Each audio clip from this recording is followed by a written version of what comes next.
Intermittent fasting ವಿಷಯದಲ್ಲಿ ನಮಗೆ common ಆಗಿ ಬರುವ ಕೆಲವು ಅನುಮಾನಕ್ಕೆ ಉತ್ತರ ಏನು ಅಂತ ಇವಾಗ ನೋಡೋಣ. ವೇಟ್ ಲಾಸ್ ವಿಷಯದಲ್ಲಿ ಇಂಟರ್ಮಿಟೆಂಟ್ ಫಾಸ್ಟಿಂಗ್ ಅನ್ನೋದು ನಮಗೆ ಒಂದು ಎವರ್ಗ್ರೀನ್ ಟ್ರೆಂಡ್ ಅಂತ ನಾವು ಹೇಳಬಹುದು. ಸಾಮಾನ್ಯವಾಗಿ ನಮ್ಮಲ್ಲಿ ಕೆಲವರಿಗೆ ಆರೋಗ್ಯವಾಗಿ ತೂಕ ಕಡಿಮೆ ಮಾಡುವುದಕ್ಕೆ ಈ ಇಂಟರ್ಮಿಟೆಂಟ್ ಫಾಸ್ಟಿಂಗ್ ಪ್ರಾರಂಭಿಸಬೇಕಂತ ಇರುತ್ತೆ. ಅವರಿಗೆ ಈ ಫಾಸ್ಟಿಂಗ್ ಹೆಸರಿನಲ್ಲಿ ನೀರು ಕುಡಿಬಹುದಾ, ಕಾಫಿ ಟೀ ತೆಗೆದುಕೊಳ್ಳಬಹುದಾ, ತೆಂಗಿನ ನೀರು ಕುಡಿಬಹುದಾ, ಅಲ್ಲದೆ ಡ್ರೈ ಫ್ರೂಟ್ ಸೇವಿಸಬಹುದಾ, ಈ ತರ ವಿವಿಧ ರೀತಿಯ ಅನುಮಾನಗಳು. ಈ ಅನುಮಾನಕ್ಕೆ ಉತ್ತರ ಏನಂತ ಇವಾಗ ನಾವು ನೋಡೋಣ.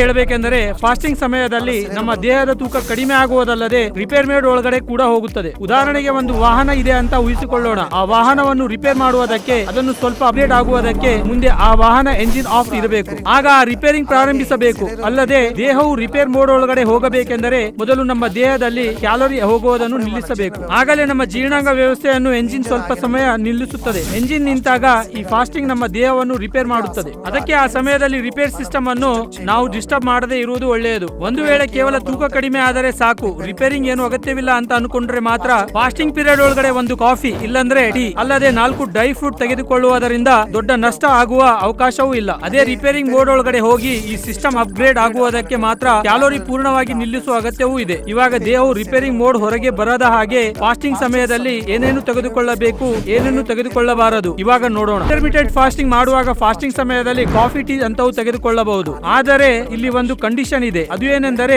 ಅದರೊಳಗೆ ಸಕ್ಕರೆ, ಹಾಲು ಇರಬಾರದು.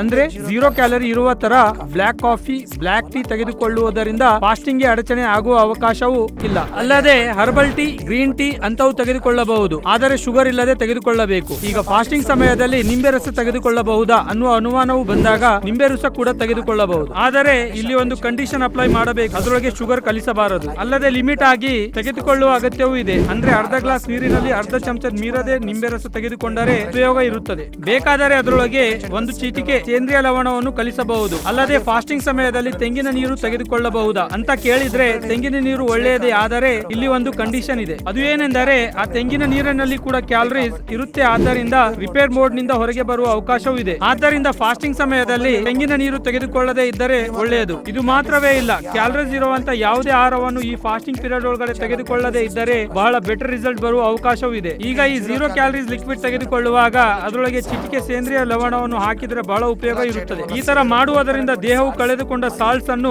ಮತ್ತೆ ರಿಫಿಲ್ ಆಗುವುದರಲ್ಲಿ ಇದು ಸಹಾಯ ಮಾಡುತ್ತದೆ. ಇಲ್ಲಿ ಇನ್ನೊಂದು ವಿಷಯ ಸ್ಮರಣೆ ಮಾಡುವ ಅಗತ್ಯವಿದೆ. ಫಾಸ್ಟಿಂಗ್ ಸಮಯದಲ್ಲಿ ಸ್ಟ್ರಿಕ್ಟ್ ಆಗಿ ಇದ್ದೇವೆ ಅಂತ ಆಹಾರ ತೆಗೆದುಕೊಳ್ಳುವ ಗ್ಯಾಪ್ ಅಲ್ಲಿ ಬಿರಿಯಾನಿ ಅಂತವು ತಿನ್ನಬಾರದು. ಆ ಸಮಯದಲ್ಲಿ ಸಾಕಷ್ಟು ಲಿಮಿಟ್ ಆಗಿ ಒಳ್ಳೆಯ ಆಹಾರ ಪದಾರ್ಥವನ್ನು ತೆಗೆದುಕೊಳ್ಳಬೇಕು. ಆ ತರ ಇಲ್ಲದೆ 16 ಗಂಟೆ ಫಾಸ್ಟಿಂಗ್ ಇದ್ದು 8 ಗಂಟೆ ಈಟಿಂಗ್ ಪೀರಿಯಡ್ ಒಳಗಡೆ ಬಿರಿಯಾನಿ, ಜಂಕ್ ಫುಡ್ ತಿನ್ನುತ್ತಾ ದಿನಾಲು ತಿನ್ನುವುದಕ್ಕಿಂತ ಹೆಚ್ಚು ಸೇವಿಸಿದರೆ ಎಲ್ಲವೂ ಮಾಡಿದ ಪ್ರಯತ್ನ ಕೂಡ ಕಲ್ಲಿನ ಮೇಲೆ ಬೀಜ ಬಿತ್ತಿದಂತೆ ಆಗುತ್ತದೆ. ಅದಕ್ಕೆ ಈ ಫಾಸ್ಟಿಂಗ್ ಸಮಯದಲ್ಲಿ ಅಗತ್ಯ ಇರುವ ಪೋಷಕಾಂಶ ಇರುವ ಆಹಾರ ತೆಗೆದುಕೊಂಡರೆ ಆರೋಗ್ಯವಾಗಿ ಇರುತ್ತದೆ. ಅದಕ್ಕೆ ನಾನು ಹೇಳುವುದೇನೆಂದರೆ ಆರೋಗ್ಯ ವಿಷಯದಲ್ಲಿ ಅನುಮಾನವನ್ನು ಕ್ಲಿಯರ್ ಮಾಡ್ಕೊಳ್ತಾ ಇದ್ದರೆ ಸಾಕು. ಸಂತೋಷವು ನಮಗೆ ಹುಡುಕಿಕೊಂಡು ನಮ್ಮ ದೇಹದಲ್ಲಿ ಬರುತ್ತವೆ. Thank you.